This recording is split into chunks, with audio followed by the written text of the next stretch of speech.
الحمد لله الذي أبدع الأفلاك والأرضين، والصلاة على من كان نبيا وآدم بين الماء والطين، والصلاة والسلام على رسوله محمد وآله وأصحابه أجمعين. أما بعد، فقد قال الله تبارك وتعالى في القرآن المجيد والفرقان الحميد: أعوذ بالله من الشيطان الرجيم، بسم الله الرحمن الرحيم. يا أيها الذين آمنوا استعينوا بالصبر والصلاة إن الله مع الصابرين. ولا تقولوا لمن يقتل في سبيل الله أموات بل أحياء ولكن لا تشعرون. ولنبلونكم بشيء من الخوف والجوع ونقص من الأموال والأنفس والثمرات وبشر الصابرين الذين إذا أصابتهم مصيبة قالوا إنا لله وإنا إليه راجعون. أولئك عليهم صلوات من ربهم ورحمة وأولئك هم المهتدون. صدق الله مولانا العظيم وصدق رسوله النبي الكريم، ونحن على ذلك من الشاهدين والشاكرين، والحمد لله رب العالمين.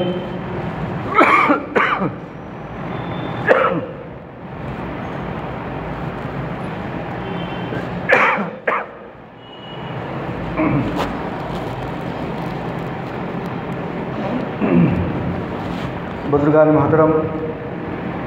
عزیز ساتھیوں،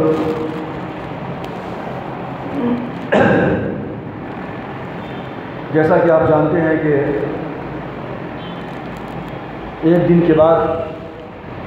محرم کی 10ویں تاریخ ہے، اور ماہ محرم کی مناسبت سے میں نے گزشتہ اپنے خطبے کے اندر بھی آپ حضرات کے سامنے جو ایک مخصوص مکتب فکر کی جانب سے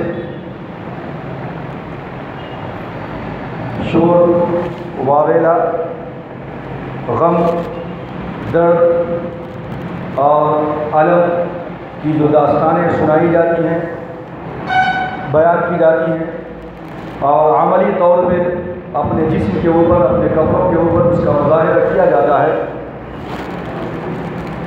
یہ شرعی کے اعتبار سے اسلامی نظریے سے کیا ہے، میں نے اس کے اوپر گزشتہ اپنے خطبے کے اندر روشنی ڈالی تھی، اور آج بھی اسی سلسلے کی ایک کڑی آپ کے سامنے میں رکھنے جا رہا ہوں. اور یہی باتیں میں نے تقریباً 1-2 سال قبل بھی جو ہے آپ کے سامنے رکھی تھی، تاکہ ایک مخصوص مکتب فکر کے عمل کی وجہ سے جو ہم مسلمانوں کے اندر بہت ساری باتیں ہمارے اندر آ جاتی ہیں، اس کا ازالہ ہو سکے اور اس کو روکا جا سکے. سب سے پہلی بات آپ کو یہ معلوم ہونا چاہیے کہ ہم 9-10 یا 10-11 محرم کا جو روزہ رکھتے ہیں، جس کو اکثر و بیشتر ہمارے مسلم طبقے کے اندر یہ تصور کیا جاتا ہے کہ اس روزے کی نسبت اور اس روزے کا تعلق میدان کربلا سے ہے، یا حضرت سیدنا امام حسین رضی اللہ تعالی عنہ کی شہادت سے اس کا تعلق ہے. تو یہ ایک جو دماغ میں بیٹھا ہوا ہے، یہ صاف کر لیں کہ اس روزے کا تعلق میدان کربلا سے یا حضرت سیدنا امام حسین رضی اللہ تعالی عنہ کی شہادت سے اس کا کوئی تعلق نہیں ہے.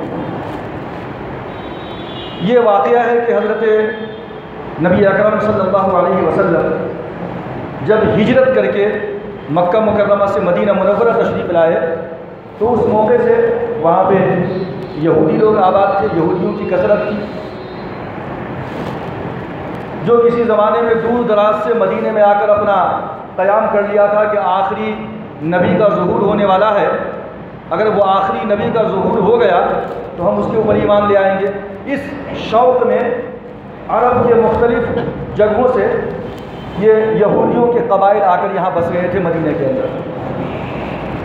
یہودی حضرت موسیٰ علیہ السلام کے فالوور ہیں، آپ جانتے ہیں.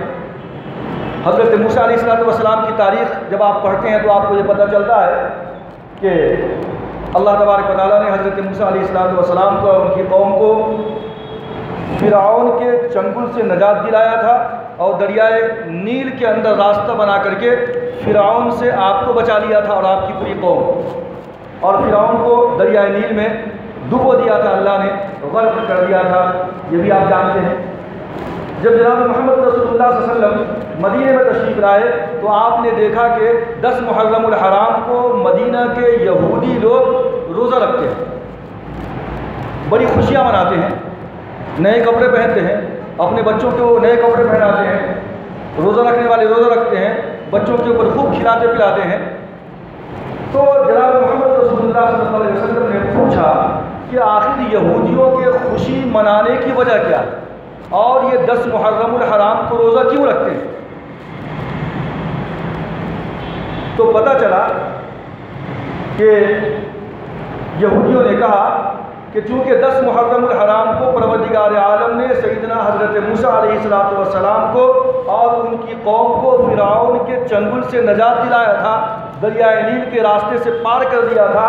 لہذا ہم شکرانے کے طور پہ 10 محرم الحرام کا روزہ رکھتے ہیں، کیونکہ یہ واقعہ 10 محرم الحرام کو پیش آیا تھا، یعنی فرعون سے نجات کا دریائے نیل کو پار کرنے کا جو واقعہ ہے. لہذا اس واقعہ کی یاد میں اور اللہ کے شکرانے کے طور پہ ہم 10 محرم الحرام کا روزہ رکھتے ہیں. نبی آخر الزمان جناب محمد رسول اللہ صلی اللہ علیہ وسلم نے ارشاد فرمایا کہ اگر بات ایسی ہے تو ہم حضرت موسیٰ علیہ السلام کے زیادہ بہتر تم سے فالوور ہیں.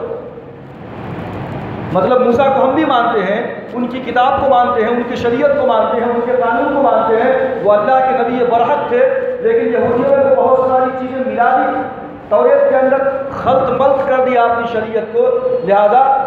حضرت موسیٰ علیہ السلام کے زیادہ ماننے والے تو تم سے ہم ہیں، لہذا ہم بھی آئندہ سال سے 10 محرم الحرام کا روزہ رکھیں. نبی آخر الزمان جناب محمد رسول اللہ صلی اللہ علیہ وسلم نے یہ حکم دیا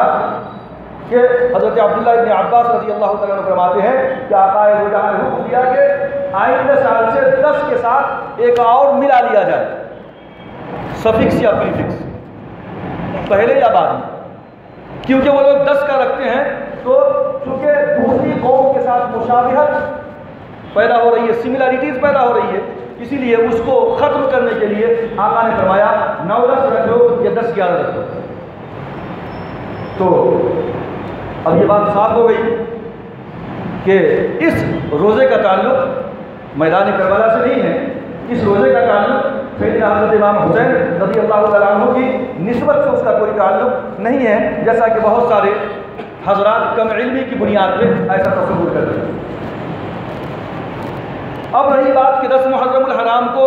ایک بہت ہی عظیم سانحہ دشت کربلا کے اندر پیش آیا تھا کہ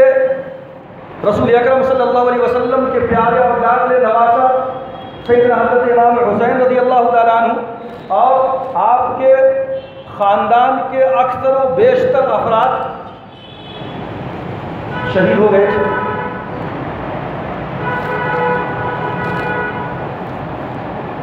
اور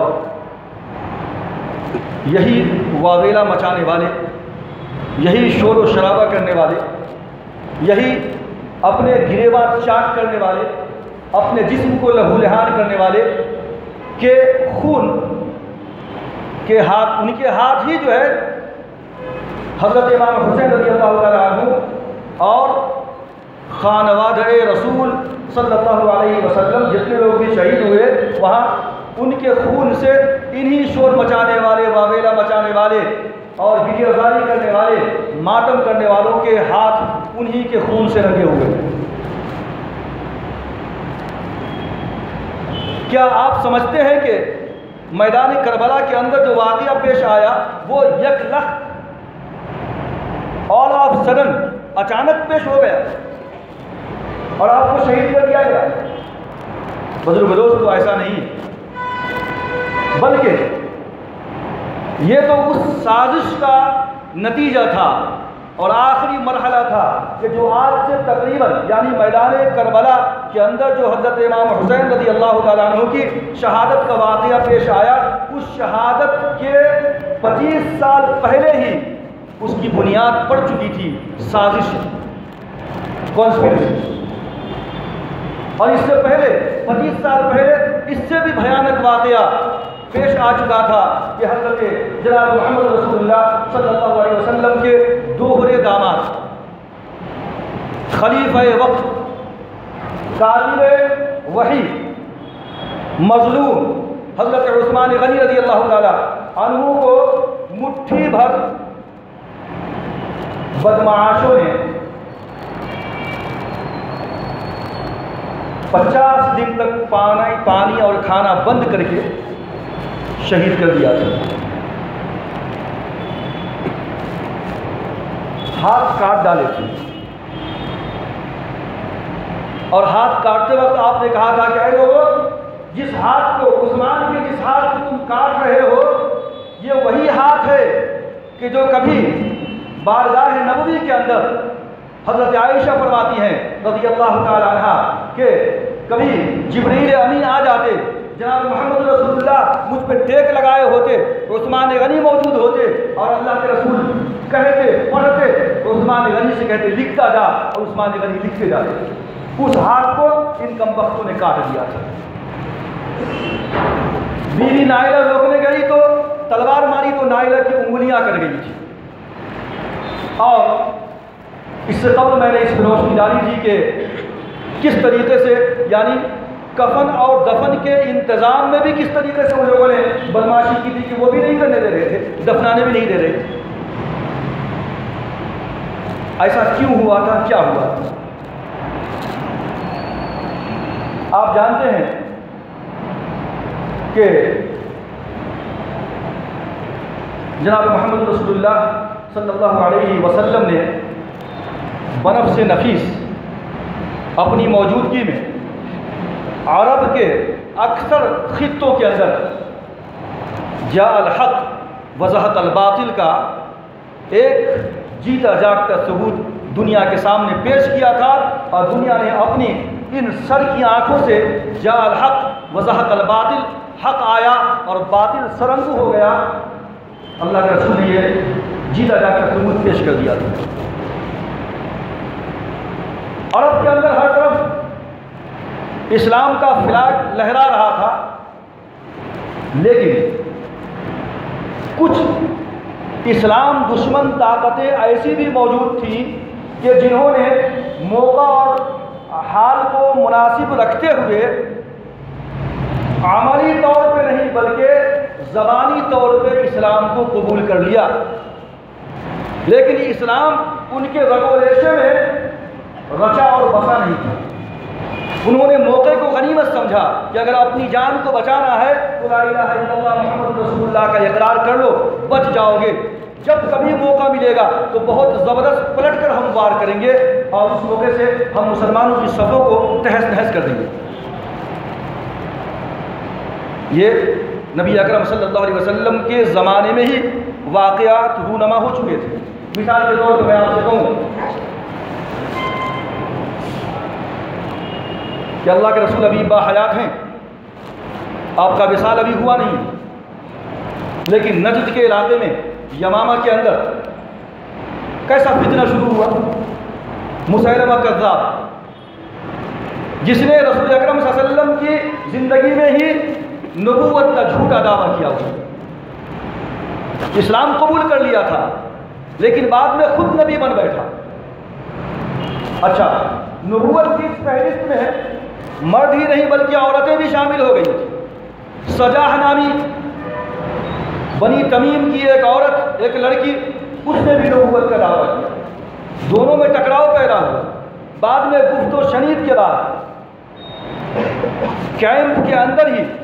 مسیلمہ کذاب نے جو اپنی چرب زبانی کی وجہ سے سجاح سے شادی کر لیا اور وہ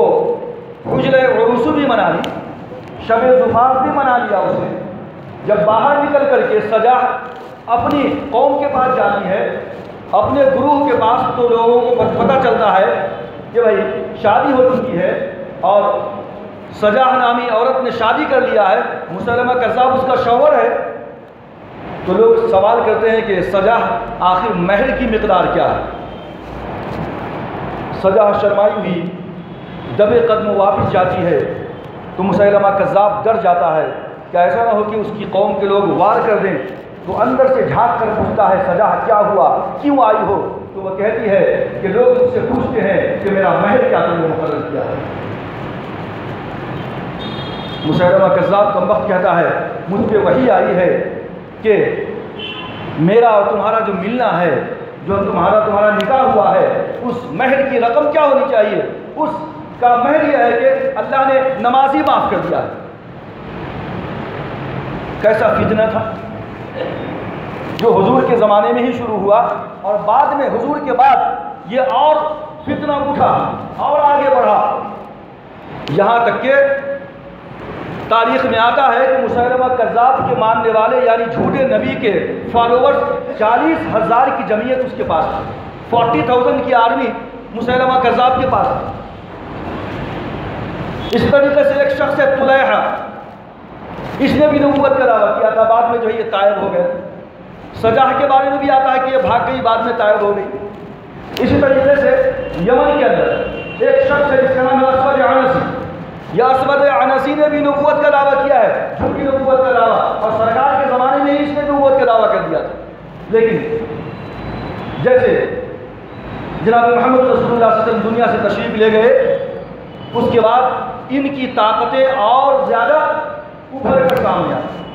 یہ باطل قوتیں تھیں جس کو ہم کہتے ہیں انگلش کے اندر ریولیوشنری فورسز، کاؤنٹر اٹیک۔ اللہ کے رسول نے کبھی اٹیک کر کے سب کو جیت لیا تھا، لیکن کچھ دشمن طاقتیں، باطل طاقتیں ایسی تھیں جو وقتی طور پہ دبک گئی تھی اور اسلام کا لباس اور اسلام کی چادر اوڑھ لیا تھا، لیکن جیسے ان کو موقع ہاتھ آیا اسلام کے خلاف کھلی بغاوت کر دی۔ بہت سارے ارتداد کا فتنہ شروع ہوا، لوگ مرتد ہوتے چلے گئے، اور حضرت سیدنا ابوبکر صدیق رضی اللہ تعالیٰ عنہ جب خلیفہ بنے تو ایک بہت بڑی جماعت یعنی یمن اور شام کے علاقے کے اندر زکوٰۃ نہ دینے والی پیدا ہوئی، مانعین زکوٰۃ۔ انہوں نے کہا ہم تمام کے تمام اسلامی احکامات سے عمل کریں گے لیکن ہم زکوٰۃ نہیں دے سکتے، لہذا زکوٰۃ سے ہمیں مہلت دی جائے، فرصت دے دی جائے۔ صحابہ کرام نے عرض کیا کہ وہ خلیفہ ابوبکر صدیق رضی اللہ تعالیٰ عنہ، ایک طرف فتنہ ارتداد ہے، ایک طرف مدعیان کاذب نبوت ہیں، اور دوسری طرف ایک فتنہ مانعین زکوٰۃ کا ہے، لہٰذا ہم کس کس سے لڑیں گے؟ بہتر یہ ہوگا کہ ان کو اجازت دی جائے کہ ٹھیک ہے وقتی طور پہ تم زکوٰۃ نہ دو۔ سیدنا ابوبکر صدیق رضی اللہ تعالیٰ عنہ نے کہا کہ خدا کی قسم جناب محمد رسول اللہ صلی اللہ علیہ وسلم کے زمانے میں اگر کسی جانور کی ایک رسی بھی زکوٰۃ میں آتی تھی، اور اگر کسی نے آج اس ایک جانور کی رسی کو بھی روک لیا اور زکوٰۃ نہیں دیا تو میں اس سے بھی جہاد کروں۔ لہٰذا آپ ان کے خلاف کھڑے ہوئے، اور بعد میں کیفیت ایسی پیدا ہوئی کہ لوگ خود مدینے میں آ کر زکوٰۃ دینے لگے۔ اسی طریقے سے مسیلمہ کذاب کے خلاف جو ہے آپ نے فوج کشی کی، خالد بن ولید رضی اللہ تعالیٰ عنہ کی جو ہے صدارت کے اندر، آپ کی سپہ سالاری کے اندر، اور اسی جنگ میں تقریباً 600 یا 700 حفاظ کرام شہید ہو گئے دوستوں، جنگ یمامہ کے اندر مسیلمہ کذاب مارا گیا،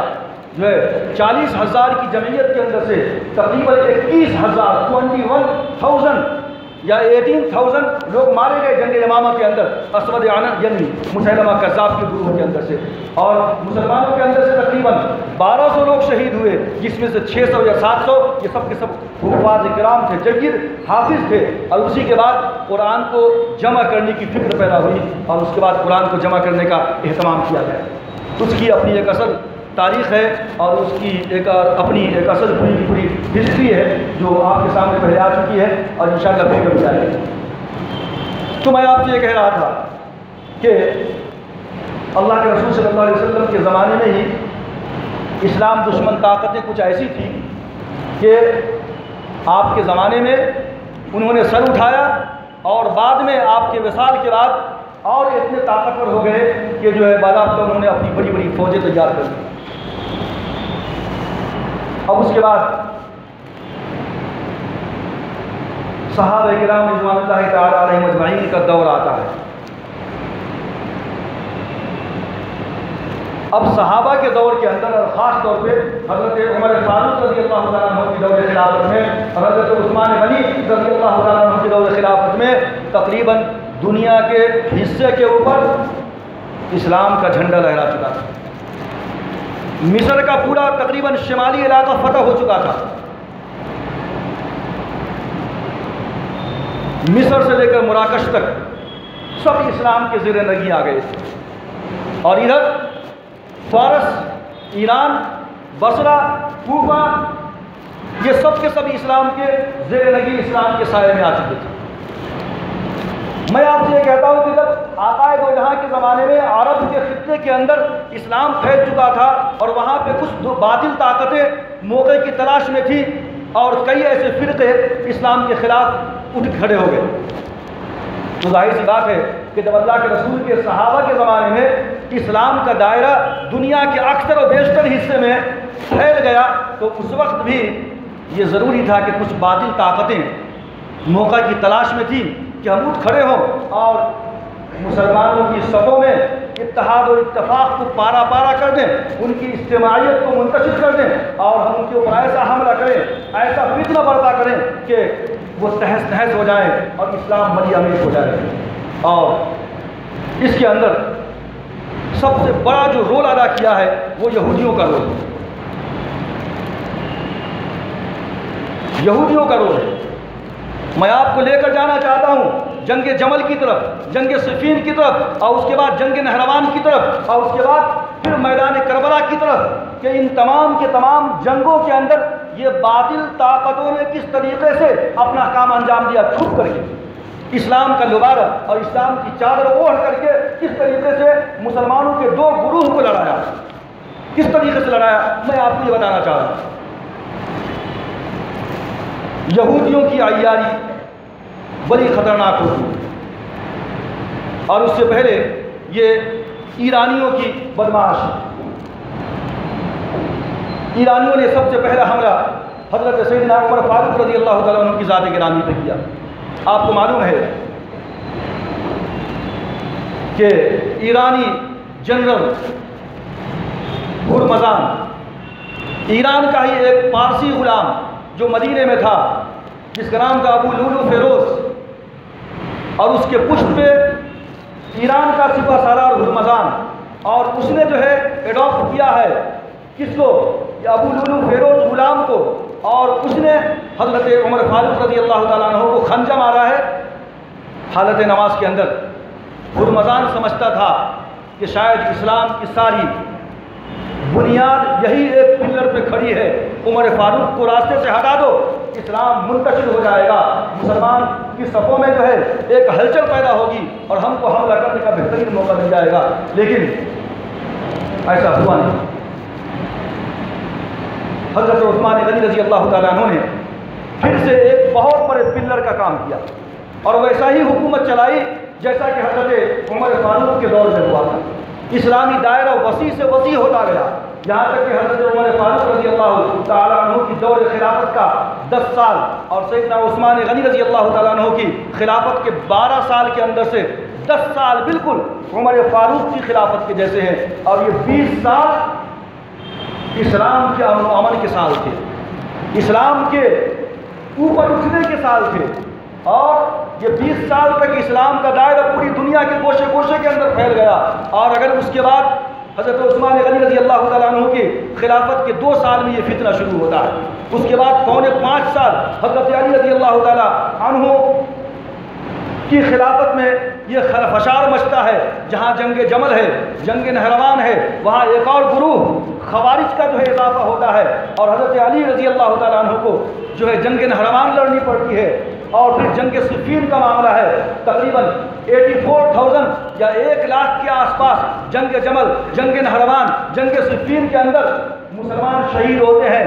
بڑے بڑے اکابر صحابہ جو بدری صحابہ ہیں جنہوں نے میدان بدر کے اندر حصہ لیا تھا، حضرت طلحہ شہید ہو رہے ہیں، عمار بن یاسر شہید ہو رہے ہیں، حضرت زبیر رضی اللہ تعالیٰ عنہ شہید ہو رہے ہیں، حضرت علی رضی اللہ تعالیٰ عنہ کے اوپر عبداللہ ابن ملجم نے وار کیا، حضرت علی کی شہادت ہوتی ہے، عبداللہ بن برق تمیمی نے حضرت امیر معاویہ پہ حملہ کیا، وہ بچ جاتے ہیں، حضرت عمرو بن عاص جو ہے امیر مصر کے، ان پہ حملہ ہوتا ہے، وہ بچ جاتے ہیں۔ اس طریقے سے بڑی بڑی شخصیتوں کو راستے سے ہٹانے کی کوشش کی جاتی ہے اور ہرمزان کامیاب ہوتا ہے عمر فاروق رضی اللہ تعالیٰ عنہ کو راستے سے ہٹانے۔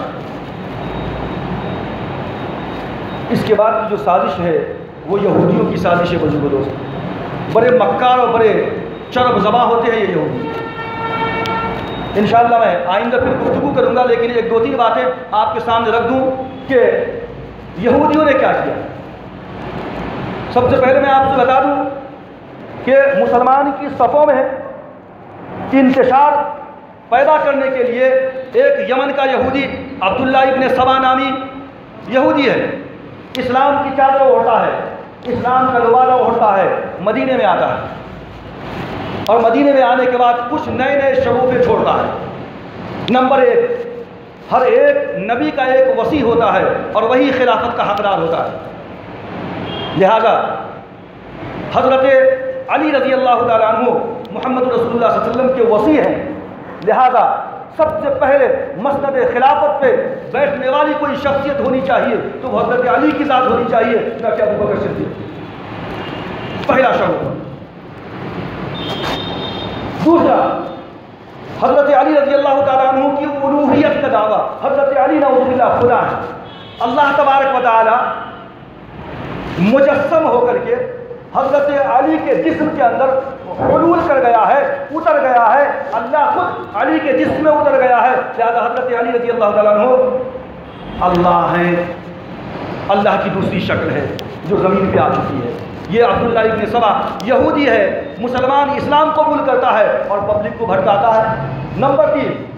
اب تو آپ نے دیکھا کہ خلافت کے اوپر اس نے ضرب کاری لگائی تو پتہ چلا کہ حضرت ابو بکر صدیق کی خلافت غلط، عمر فاروق کی خلافت غلط، عثمان غنی رضی اللہ تعالیٰ عنہ کی خلافت غلط، یہ سب غاصبین خلافت میں شمار کیا گیا۔ پھر عبداللہ ابن سبا نے کہا کہ یہ کیا بات ہے کہ حضرت عیسیٰ علیہ السلام آسمان پہ تشریف لے جائیں اور وہ زندہ ہیں اور پھر جو ہے قرب قیامت واپس دنیا میں آئے اور محمد رسول اللہ صلی اللہ علیہ وسلم جو ہے کل الانبیاء آخری نبی آخر الزماں، اور وہ جو ہے آسمان پہ نہ جائیں، وہ آسمان پہ زندہ نہ ہو اور قرب قیامت میں محمد واپس تشریف نہ لائے، یہ تو محمد رسول اللہ صلی اللہ علیہ وسلم کی عزت مجروح ہوگی، لہذا جس طرح حضرت عیسیٰ تشریف لائیں گے جناب محمد رسول اللہ صلی اللہ علیہ وسلم بھی قرب قیامت میں واپس تشریف لائیں گے۔ بھولے بھالے مسلمانوں کو بڑا اچھا لگا، ارے واہ کیا بات کر رہا ہے، یہ بات تو صحیح ہے۔ بھولے بھالے مسلمان، کم علم رکھنے والے آ گئے اس کے پاس۔ اس کے بعد کہا کہ حضرت علی رضی اللہ تعالیٰ عنہ خدا ہے، معبود ہے، اسلام کی جڑ توحید لا الہ الا اللہ محمد رسول اللہ کی جڑ پہ کیسی ضرب کاری لگائی اس نے، لوگوں کو احساس بھی نہیں۔ یہی اپنایا حربہ قادیانیوں نے، قادیانی بھی کہتے ہیں کہ عیسیٰ علیہ السلام آسمان پہ نہیں اٹھائے گئے، وہ واپس نہیں آئیں گے، وہ زندہ نہیں ہیں قادیانی لوگ، اور انہوں نے بھی یہی کہا کہ بھائی یہ تو حضرت عیسیٰ اگر آسمان پہ زندہ ہو تو جناب محمد رسول اللہ صلی اللہ علیہ وسلم کی توہین ہو جائے گی، حضرت عیسیٰ واپس آتے ہیں دنیا میں قرب قیامت میں تو یہ محمد رسول اللہ صلی اللہ علیہ وسلم کی توہین ہو جائے گی، حضرت عیسیٰ واپس آ رہے ہیں اور محمد رسول اللہ صلی اللہ علیہ وسلم واپس نہیں آ رہے ہیں، تو قادیانیوں کا عقیدہ بھی یہی ہے کہ حضرت عیسیٰ علیہ السلام آسمان پہ زندہ نہیں ہے، ان کو اٹھایا نہیں گیا۔ تو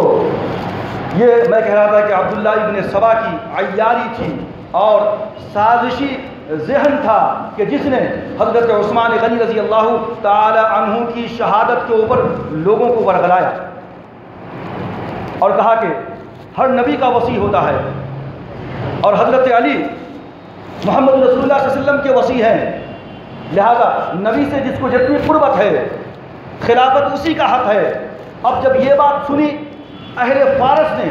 ایران والوں نے، تو وہاں ایران تو آپ کو معلوم ہے یہ لوگ مجوسی تھے، آتش پرست، آگ کی پوجا کرنے والے، اور ایرانیوں کے اندر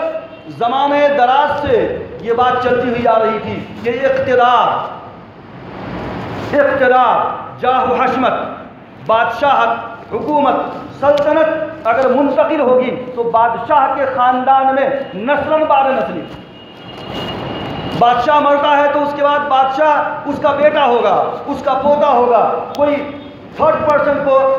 بادشاہت اور اقتدار کے سیٹ پہ آنے کی گنجائش نہیں ہے۔ جب جو ہے عبداللہ ابن سبا نے یہ بات کہی تو اہل فارس تو بڑے خوش ہو گئے، ان کو بڑا اچھا لگا، ارے واہ کیا اچھی بات ہے۔ چنانچہ اس نے وہاں ایران کے اندر جا کر کے اپنی ایک چوکی قائم کیا، اپنا ایک گروہ، اپنا ایک مجمع، ایک کمیٹی۔ وہ مصر میں گیا، وہاں بھی ایک کمیٹی قائم کیا اس نے۔ اس طریقے سے کوفہ میں گیا، بصرہ میں گیا، اور ہر جگہ پہ اپنی کمیٹی قائم کر کے لوگوں کو حضرت سیدنا عثمان غنی رضی اللہ تعالیٰ عنہ کی خلافت کے خلاف ورگلانے لگا۔ تو میں کہہ رہا تھا کہ مسلمانوں کو بانٹنے میں اور مسلمانوں کی صفوں میں انتشار پیدا کرنے میں یہ یہودی سازشی ذہن بہت بڑا کار فرما تھا، اور عبداللہ ابن سبا نے وہی وہ کیا کہ مسلمانوں کو دو حصوں میں تقسیم کرنا شروع کیا۔ ایک شخص سینٹ پال، یہ تو عبداللہ ابن سبا ہے، ابھی اس پہ اور گفتگو ہوگی۔ میں آپ سے کہتا چلوں کہ مسلمانوں میں جو گروہ بندی پیدا کیا، فرقہ بندی، یہ جو ہے عبداللہ ابن سبا تھا، جو شیعت کا فاؤنڈر اینڈ ڈائریکٹر تھا، شیعت کا فاؤنڈر اینڈ ڈائریکٹر عبداللہ ابن سبا جو یہودی تھا یاد رکھیں۔ دوسرا سینٹ پال، یہ سینٹ پال بھی آپ کو معلوم ہونا چاہیے بہت بڑا عالم شمار کیا جاتا ہے، گریٹ اسکالر۔ کس کا؟ کرسچنوں کا بہت بڑا ریفارمر سمجھا جاتا ہے سینٹ پال، کہ جس نے انجیل کے اندر ریفارم کیا، بہت سارے قانون کو بدل ڈالا سینٹ پال نے کیا کانسیپٹ دیا دنیا کے سامنے۔ سینٹ پال ہے کون؟ یہ بھی یہودی ہے، سینٹ پال یہودی ہے۔ خواہ کے چپ دنیا کے سامنے اس نے کرسچینٹی کی چادر اوڑھ لی تاکہ کرسچینٹی کی صفوں میں تباہی و بربادی مچا دے۔ سینٹ پال نے کہا کہ اے کیتھولک گروپ، تم یہ کہتے ہو کہ خدا ایک ہے، نہیں، خدا تین ملا کر کے ایک بنا ہے، خدا ایک بنا ہے۔ باپ، بیوی اور یعنی باپ اللہ اور بیوی مریم اور بیٹا عیسیٰ، یہ تینوں مل کر کے ایک بنے ہیں، لہذا تینوں کا مجموعہ خدا ہو۔ یہ سینٹ پال نے ریفارم کیا۔ اب کیا ہو گیا؟ یہاں عیسائیت میں دو گروپ پیدا ہو گئے۔ پہلے سے کیتھولک تھا، اب جب سینٹ پال داخل ہوا جو یہودی ہے، عیسائیت کی چادر اوڑھا اور عیسائیت کی تباہی اور دھجیاں اڑائی اور کہا کہ تین مل کر کے ایک خدا ہوگا، تو یہاں پہ ایک نیا گروپ پیدا ہوا۔ کیتھولک تھا پہلے سے، اب ایک نیا گروپ آیا جو سینٹ پال نے اس کی ایجاد کی۔ اس کے بعد وائٹ اینگلو پروٹسٹنٹ، یہ بھی یہودی تھا۔ وائٹ اینگلو پروٹسٹنٹ یہودی ہے، بعد میں عیسائیت قبول کرتا ہے، اور عیسائیت قبول کرنے کے پیچھے راز کیا ہے کہ جو یروشلم کا علاقہ ہے فلسطین کا، آپ کو معلوم ہے کہ سیدنا عمر فاروق رضی اللہ تعالیٰ عنہ نے جب فتح کیا تھا تو عیسائیوں نے وہ لکھوا لیا تھا وعدہ کہ ہم جو ہے یہودیوں کو یہاں پہ آنے نہیں دیں گے، ان کو زمین خریدنے کی اجازت نہیں ہوگی، ان کو یہاں شہریت نہیں ملے گی۔ وہ تو وہاں سے مار پیٹ کے بھگا دیے گئے تھے اور پوری دنیا کی خاک چھان رہے تھے۔ قرآن مجید نے کہا کہ جو ہے ضربت علیہم الذلۃ والمسکنہ وباءوا بغضب من اللہ کی غیظ و غضب یہودیوں پہ نازل ہوتی رہی۔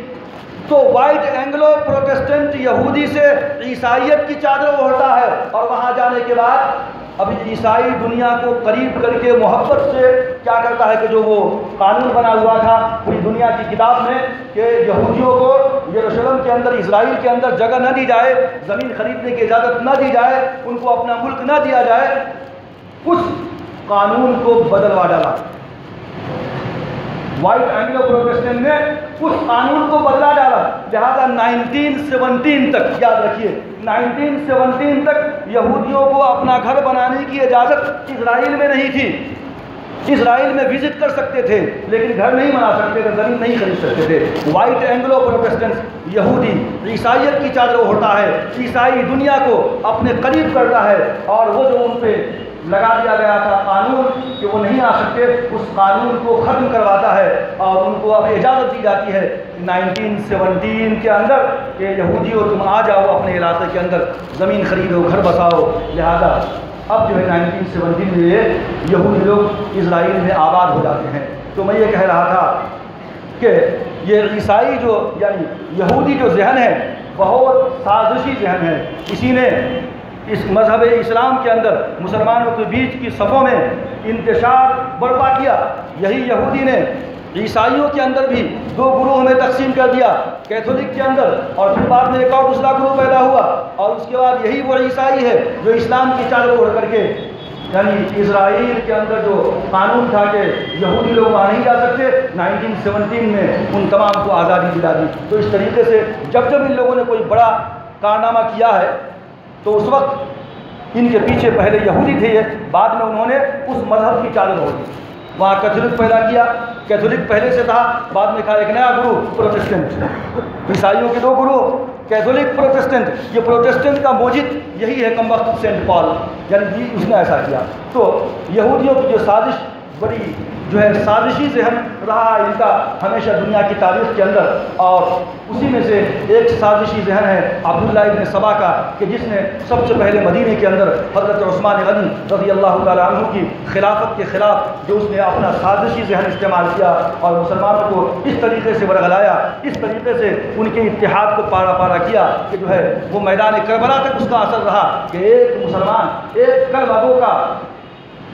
ہاتھ دوسرے کلمہ گو کے گریباں تک پہنچا، ایک کلمہ پڑھنے والے کی تلوار اور اس کے خنجر جو ہے اپنے بھائی کلمہ پڑھنے والے کی خون سے لالہزار ہوتی رہی۔ یہ سب کے پیچھے بزرگ دوستو وہی عبداللہ ابن سبا جو شیعت کا فاؤنڈر اینڈ ڈائریکٹر ہے، اسی کی سازش کار فرما تھی۔ انشاءاللہ تبارک و تعالیٰ اس موضوع کے اوپر مزید آئندہ خطبے کے اندر میری گفتگو ہوگی۔ اللہ تبارک و تعالیٰ سے دعا ہے کہ اللہ تبارک و تعالیٰ ہم سب کو حق کہنے، حق سننے اور جو ہے اپنے احکامات کے اوپر عمل کرنے کی توفیق عطا فرمائے۔ آمین وآخر دعوانا ان الحمدللہ رب العالمین۔ سننے سے پہلے ایک اعلان سماعت کرتے چلے رہے ہیں، یہ محبت اہل بیت اور عظمت صحابہ کے اوپر کل یعنی ہفتے کے دن جو ہے بعد نماز مغرب مسجد